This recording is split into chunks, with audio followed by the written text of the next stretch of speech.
Fala pessoal, boa tarde, bom domingo a vocês. Vou aproveitar que eu estou aqui no laboratório fazendo alguns experimentos para conversar com vocês um pouquinho. Na verdade, a gente teve que vir, está tendo que vir aí, né, no final de semana para poder conduzir alguns experimentos, e aí com esse lance de ter que esperar experimento, reações e coisas acontecerem, nada mais justo do que abrir a live aqui, né, e conversar um pouco com vocês, né. Laboratório vazio, então dá para conversar bastante. Na verdade, não tem um tema específico, não coloquei nada específico para a nossa conversa, simplesmente abri a live e resolvi conversar com vocês um pouco. Fala, valeu Pedro, obrigado. Fala João, e aí, beleza?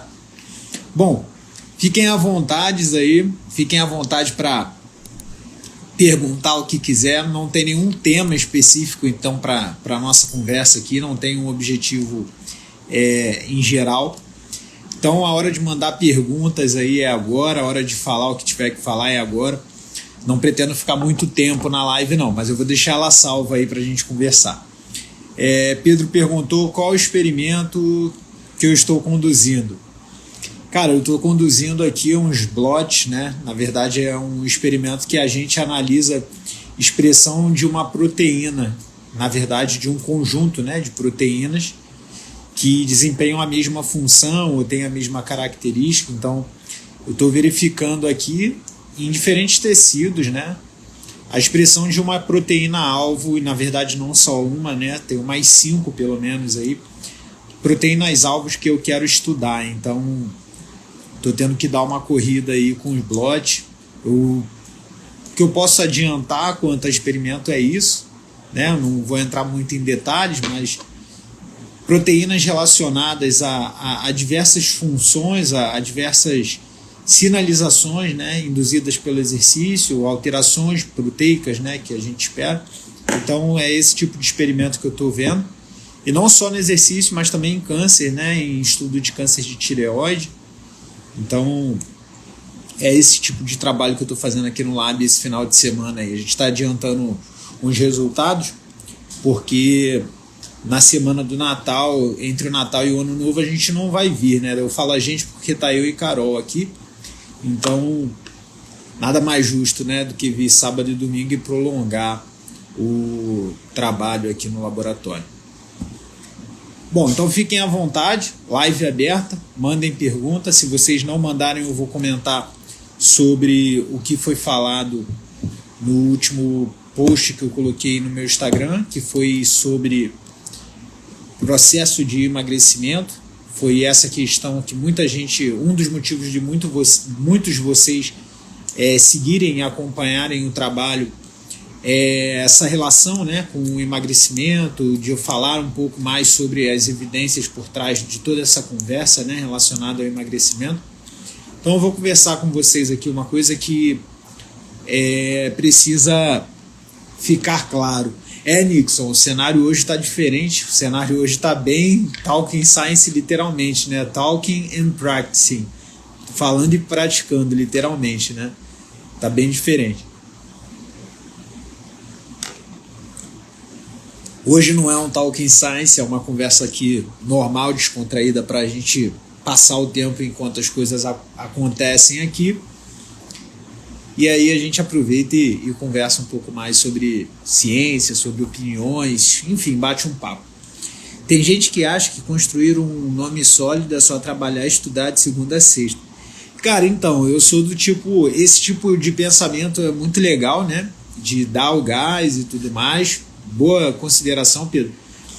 Eu sou do tipo do cara que, por muitos anos, eu achava que quanto mais fizesse era melhor, né? Hoje eu já, um pouco mais maduro, eu percebo que você tem que trabalhar de forma inteligente. Então, esse discurso de trabalho enquanto eles dormem e essas coisas assim, eu não acho isso maneiro não, porque as pessoas perdem muita sanidade mental, as pessoas acham que para chegar em algum lugar elas têm que se sacrificar sempre. Mas entenda que não é nenhum sacrifício, não é nenhum peso, pelo contrário, eu gosto pra caralho de estar aqui. E porque também na semana entre Natal e Ano Novo a gente não vem, então eu acabo trocando aí para ter um período de descanso maior, faz parte do processo.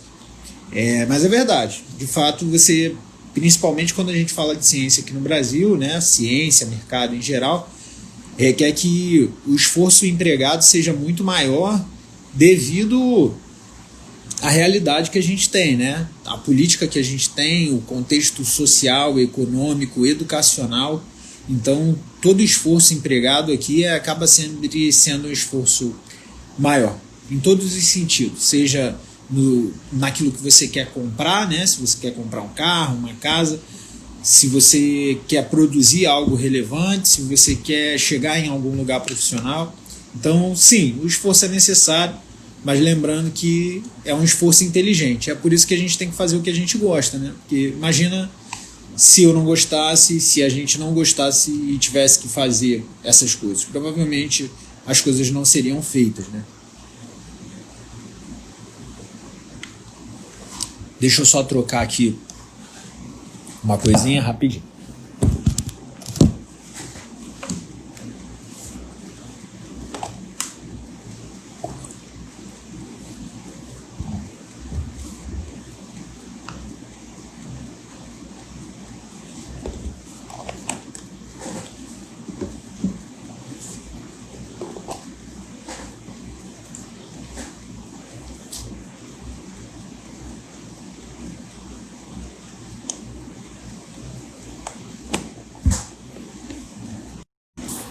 Bom, então, exatamente, foi o que a Andrea falou aí, ó, esforço com resultados e qualidade de vida. A gente tem que ter, de fato, a gente tem que ter inteligência no sentido de conduzir as escolhas, e eu confesso que, por vezes, consome um pouco a qualidade de vida, faz parte, né, do processo, principalmente quando você tenta alinhar a condução da pesquisa, né, do mestrado, do doutorado, junto com o mercado de trabalho, né? Então você acaba tendo um esforço muito maior, isso consome um pouco mais do seu tempo, e aí você acaba perdendo um pouco de qualidade de vida, mas é por um objetivo maior e que você sabe que é transitório, isso é importante falar. Fala, Rodrigão, um abraço, irmão. Obrigado aí, valeu. Outro cara também aí que por muitos anos permeou a parte da bioquímica, da biomol, um grande nutricionista, um grande biomédico, né? Um cara que manda muito bem aí dentro da área esportiva, biomédico do esporte, um dos primeiros aí na área, muito legal.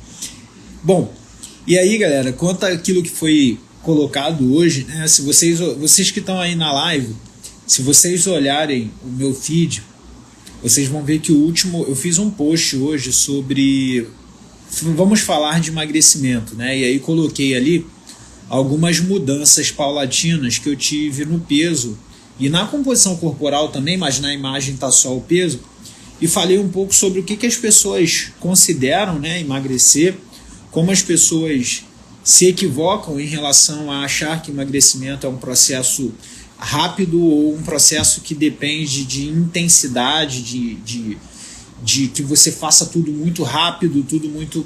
E o emagrecimento, na verdade, ele não funciona dessa forma, ele está muito mais relacionado a uma mudança crônica, progressiva e gradual que vai gerando,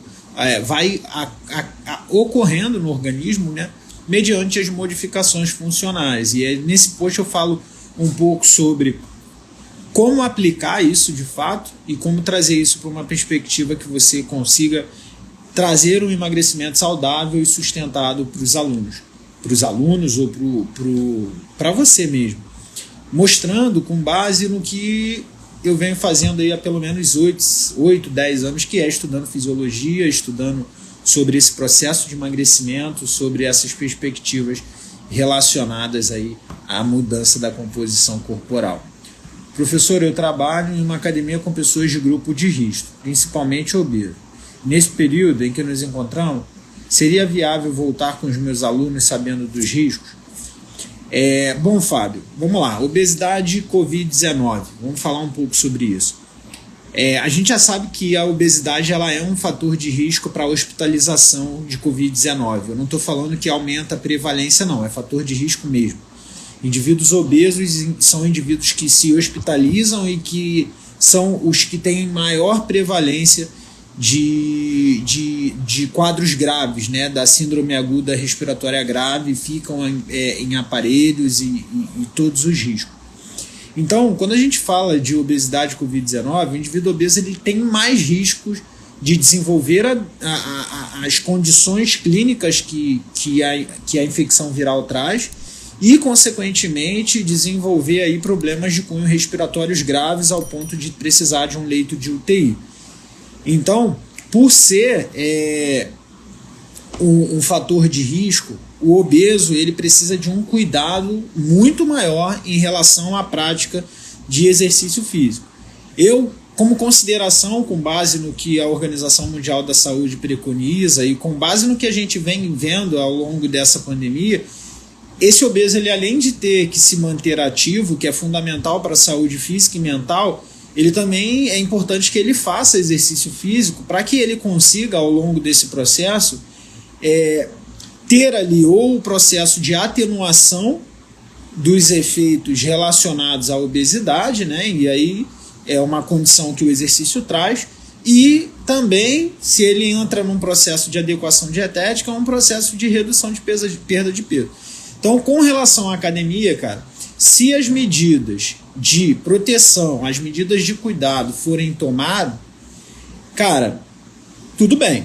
Desde que haja distanciamento, haja limpeza de aparelho, haja um número muito reduzido de pessoas, que a academia tenha ventilação, que não seja um ambiente fechado, que o aparelho seja limpo constantemente, que o ambiente, a entrada do indivíduo seja medida a sua temperatura, seja avaliado a condição que esse cara se encontra. Então, é fundamental para o indivíduo obeso se manter ativo e modificar condições relacionadas à dieta para que ele experimente objetivos relacionados à sua saúde. Nesse período de pandemia, isso só se torna mais necessário para que a condição da obesidade seja atenuada. Mas a gente também tem aquela condição de, se a gente tivesse que preconizar quem manter ativo, eu apostaria nos obesos e idosos se manterem ativos, mas nessa condição em que todos estão indo, as pessoas aqui no Rio de Janeiro, por exemplo, já não respeitam mais. Se torna um fator de risco, e aí o recomendado é que você acompanhe esse indivíduo em casa, seja por videoaula, seja através de exercícios funcionais em casa, pensar em atenuar os riscos de contágio que esse indivíduo possa ter, tá bom? Eu vi uma pergunta aqui também sobre tecido adiposo. Então, tecido adiposo e Covid-19, poderia citar algo a respeito? Então, Pedro, posso sim. O tecido adiposo é um tecido que por muitos anos, né, as pessoas acharam que ele estaria relacionado apenas com armazenamento de energia e só, né, armazenamento de energia, condição de manutenção de temperatura corporal ou coisas do tipo. E é importante relacionar que nos últimos 20, 22 anos foi descoberto aí, desde os anos 2000, já um papel endócrino do tecido adiposo. Então, o tecido adiposo ele tem um papel endócrino, um papel pró ou anti-inflamatório. O tecido adiposo ele desenvolve muitas relações no controle da homeostase orgânica. Então, quando a gente fala de tecido adiposo, na Covid-19, vários estudos mostraram que um dos principais tecidos que você tem a entrada do vírus para que ele se associe à nossa maquinaria de replicação e ele se propague é no tecido adiposo. Justamente porque no tecido adiposo é onde você também tem a presença do receptor ECA2. Esse receptor ECA2 é o receptor que o vírus usa para entrar na célula. Então, indivíduos obesos apresentam, além de um aumento do tecido adiposo, um aumento de deposição, um aumento da expressão do receptor ECA2. no tecido adiposo. Associado a esse aumento do tecido adiposo e o aumento da expressão do receptor ECA2 no tecido adiposo, esse indivíduo também apresenta um tecido adiposo inflamado, o que favorece a uma inflamação sistêmica, que na obesidade é chamada de meta-inflamação. Então, o indivíduo obeso, quando contaminado, quando contagiado pelo vírus da Covid-19, esse indivíduo, além de replicar e propagar mais o vírus dentro do tecido adiposo, ele também gera ainda mais respostas pró-inflamatórias dentro do tecido adiposo e em outros tecidos. Consequentemente, o tecido adiposo ele tem sido apontado como uma grande reserva do vírus no nosso organismo, como uma grande porta de replicação, porque é onde esse vírus ele vai entrar principalmente no indivíduo obeso, e o tecido adiposo ele também tem sido apontado como um dos fatores para a condição daquela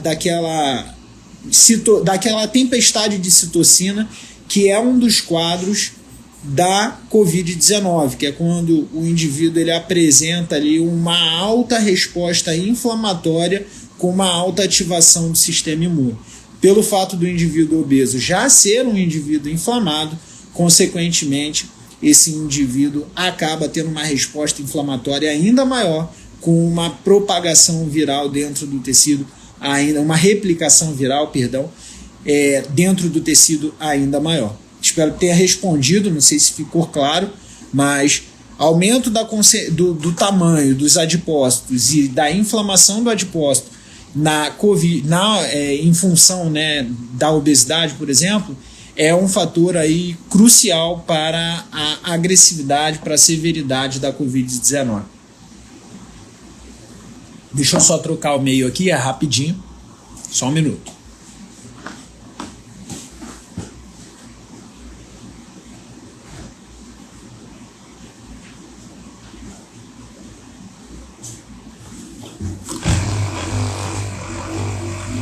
Enquanto isso, podem mandar pergunta aí, fiquem à vontade.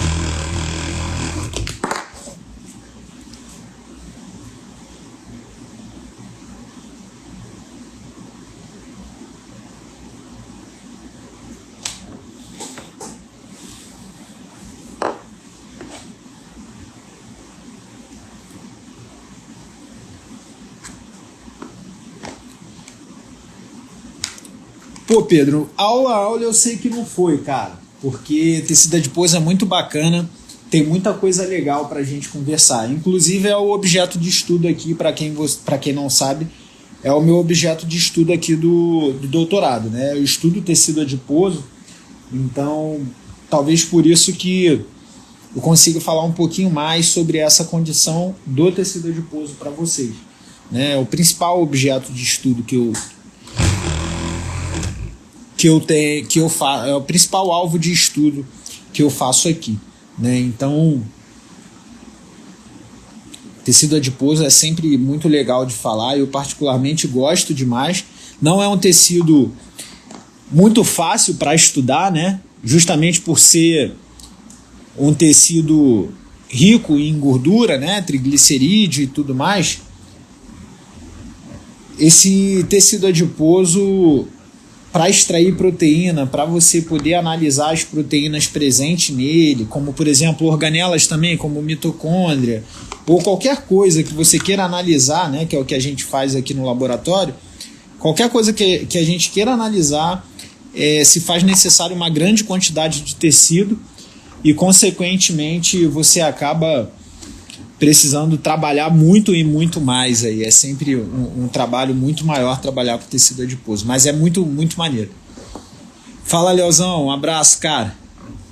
Cara, devido à pandemia, o laboratório está restrito, né? Então os alunos, os ICs e os estagiários, eles não podem vir, então acaba ficando restrito aí aos alunos de pós-graduação, para que a gente consiga continuar a seguir as nossas pesquisas aqui. Bom, só para matar a curiosidade de vocês, eu estou aqui, ó, estão as membranas. Essas membranas aqui são que estão incubadas aí com um anticorpo que vai verificar a proteína que eu tenho interesse de analisar. Beleza? Bom, mais perguntas? Só mandar e a gente continua a conversa aqui. Agora eu vou ficar aqui mais umas 2 horinhas, então tempo tem pra gente conversar. Fiquem à vontade. Só falar.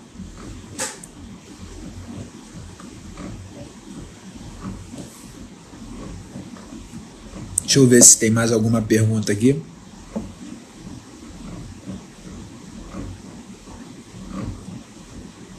Do Márcio, tô vendo aqui. Márcio, sim, cara, domingo faz parte do processo, e assim, e tá tudo bem, tudo normal, é lazer. Depois a gente curte o restinho de domingo à noite, faz parte, cara. Deixa eu ver aqui, tinha um negócio que eu queria colocar para vocês verem. Aqui, ó, é essa imagem aqui. Então, quando eu falei, né, um dos pontos que eu coloquei lá no post foi quando eu falei de processo de emagrecimento. É exatamente sobre isso que eu quero que as pessoas entendam e que vocês entendam também. Emagrecer, reparem, foi de 112, né, para 85,6 quilos. Então, olhem aí a imagem, né? 112 está no canto superior esquerdo e o 85 está no canto inferior direito, né? Se vocês olharem aí, essa data é de aproximadamente aí 6 ou 7 meses. Então, como eu sempre venho falando, né? Como a gente vem sempre conversando, o emagrecimento ele é algo a longo prazo. Ele é algo que requer uma mudança gradual e progressiva. Então não adianta você querer começar hoje a fazer qualquer estratégia e achar que daqui a um mês ou uma semana você já vai estar dentro do corpo que você queira. Se essa estratégia te conduzir para essa condição, estar no corpo que você queira pode ser apenas uma mudança física que por muitas vezes não necessariamente vai ser sustentada. Então, uma coisa que eu quero que vocês guardem é que quanto mais rápido for a velocidade do processo de mudança física, mais rápido vai ser a velocidade com que esse corpo tende a voltar ao seu padrão de normalidade. A grande questão é que as pessoas confundem modificações físicas com o emagrecimento. O emagrecimento é você assumir um novo padrão de normalidade. Então, é quando você assume um novo padrão de alimentação, é quando você assume um novo padrão de hábitos de exercício físico, é quando você simplesmente modifica seus hábitos e rotinas. Portanto, emagrecimento é uma questão de padrão de normalidade. Não é só uma questão de mudança física, é uma mudança de hábito. É uma mudança de condições que fazem com que você emagreça. Então, estou vendo perguntas do tipo, mesmo com manipulados? Então, vou responder essa pergunta porque isso é muito legal. As pessoas acham que suplementação é o que vai ditar o processo do emagrecimento. E, na verdade, a suplementação é nada mais, nada menos do que uma cereja num bolo. Então, você quando usa qualquer suplemento, qualquer manipulado que seja qualquer ele, você geralmente usa ele como com o objetivo de refinar alguma coisa. Então o suplemento ele vai trazer uma nova função, ele vai melhorar a função, melhor dizendo. E aí você utiliza daquela suplementação para que você consiga aprimorar aquela condição frente a uma exigência que você tenha, seja ela nutricional, seja do desempenho físico, seja no contexto que for. Então, com manipulado, dentro desse contexto de manipulado, eu estou falando de suplementação, os manipulados eles podem ajudar no processo do emagrecimento, mas nenhum manipulado vai fazer você emagrecer se você não tiver a constância da manipulação dietética, dos hábitos de treinamento, da sua rotina do dia a dia, da sua rotina de sono. Por vezes, e olha, o que eu conheço de pessoas que usam manipulados vai para fora do gibi. As pessoas usam manipulados e não obtêm o resultado que desejam porque acham que o resultado virá do manipulado e, consequentemente, acham que podem manter a sua rotina. Se você não muda a rotina que você está inserido, você pode tomar o manipulado que for, a não ser que seja os manipulados com caráter hormonais, né? Que não é o caso. Eu estou falando de suplementação e não de recurso ergogênico hormonal.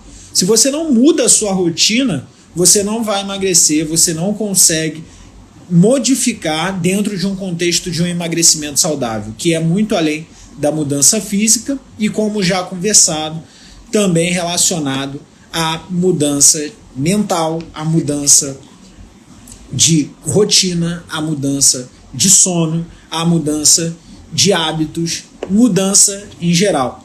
Quando a gente fala de emagrecer, as pessoas sempre falam que emagrecer é tornar-se magro, né? Na verdade, por definição, é isso.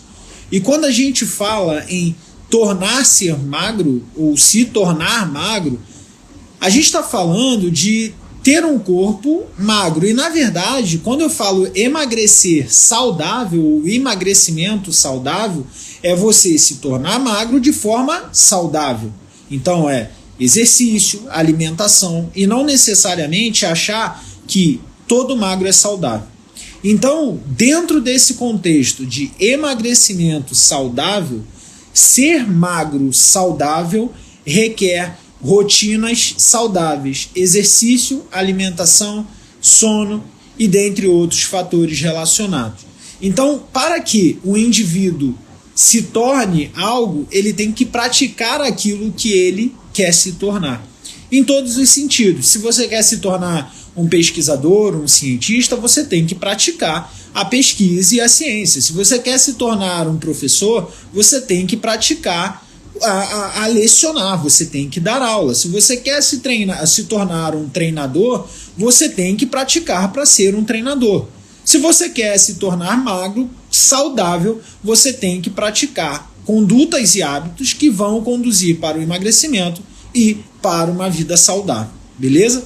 Então, é uma questão de ser antes de uma questão de mudança física. Você precisa mudar a forma como você se comporta para que o seu organismo modifique a forma como ele funciona e, consequentemente, você mude a forma, a estrutura física que você apresenta. Dentro desse contexto, eu sempre falo uma frase que vocês devem sempre lembrar. Antes da modificação estrutural, da estrutura física, existe a modificação funcional. Então, pensem em melhorar a função, beleza? Vou responder algumas perguntas aí.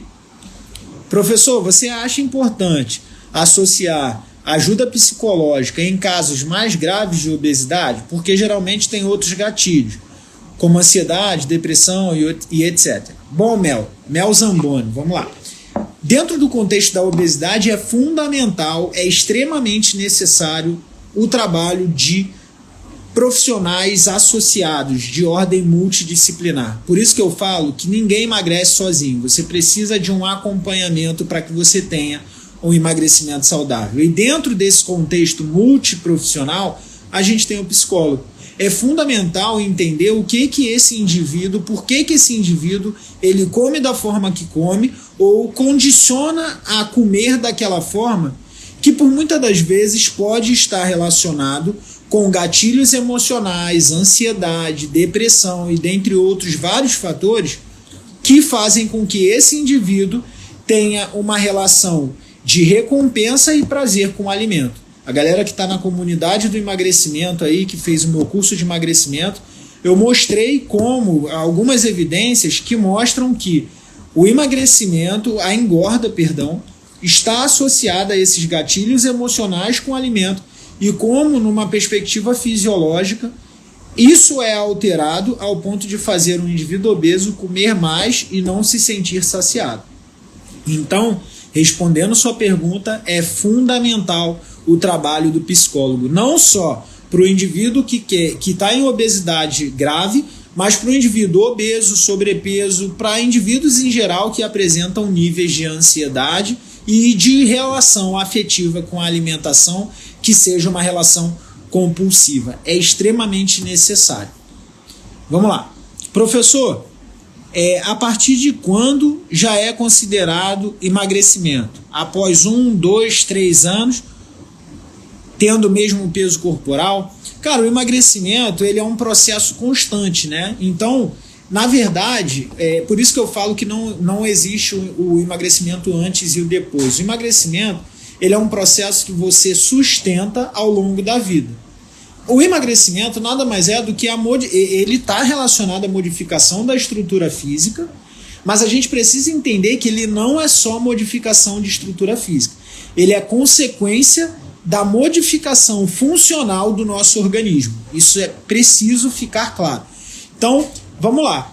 Eu vou deixar uma frase gravada aqui e eu quero que vocês printem, me marquem que eu vou repostar essa frase para a gente deixar gravado na cabeça de todo mundo aí. O emagrecimento é consequência de alterações funcionais do nosso organismo. Então, frase ficou fixa aí. Printa, posta, me marca e eu vou repostar todos vocês. O emagrecimento, então, cara, ele é uma condição, né? Ele é consequência dessa modificação funcional do nosso organismo. Essa modificação funcional do nosso organismo faz com que nós nos adaptemos e, consequentemente, o nosso organismo modifique a estrutura física por si. E quando a gente pensa dentro desse contexto de modificação funcional e de estrutura física, você pode considerar o emagrecimento qualquer modificação funcional e física que faça com que esse indivíduo reduza o seu percentual de gordura, modifique seus hábitos alimentares de forma saudável e aumente a sua capacidade física. Então, a todo momento, você está suscetível a esse tipo de resposta.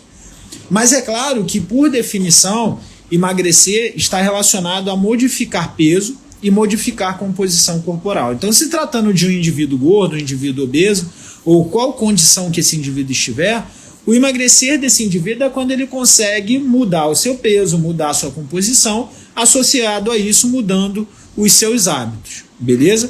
Até quando eu posso considerar o emagrecimento? Até que esse indivíduo atinja aí um peso que seja considerável saudável, dentro dos padrões recomendados pela literatura científica, e uma composição de gordura corporal que também seja considerada saudável. O ponto é que a gente não pode ficar preso só a esses números, e é por isso que eu falo que emagrecer não é só reduzir gordura e reduzir peso corporal. Emagrecer é modificar hábitos. A gente avalia o emagrecimento através disso, mas o que sustenta o emagrecimento são os hábitos que a gente modifica. Então, mais uma frase para vocês printarem e postar e me marcarem aí, eu vou deixar aqui. Emagrecer é mudar hábitos. O que sustenta o emagrecimento são os hábitos que modificamos. Mais uma frase. Printem, postem, me marquem, eu vou repostar vocês aí. Então, espero ter respondido aí a pergunta que me foi feita pelo Clodomir. Tem outra aqui, vários pacotes que eu trabalho em um conjunto de... Ah, tá, isso não é pergunta, é afirmação. Exatamente, eu acho que essa condição multidisciplinar é muito importante. Parabéns, Thiago, inveja de você, mas professor, né? Tá dentro do que pede, tá no churrasco, né? Aluno tá fazendo o que tem que ser feito, né? Cada etapa tem seu tempo, então espero um dia poder dizer o mesmo. Galera, conversa rápida. Tá chegando aqui, vai dar 3 horas. Vou precisar continuar os experimentos aqui. Espero ver vocês repostando, espero ver vocês postando, me marcando. Foi uma conversa rápida aqui com vocês, mas que deu para esclarecer algumas dúvidas. Bom domingo para vocês aí. Fiquem com Deus e um forte abraço. Tem que continuar aqui que tem trabalho para fazer. Tchau, tchau. Valeu!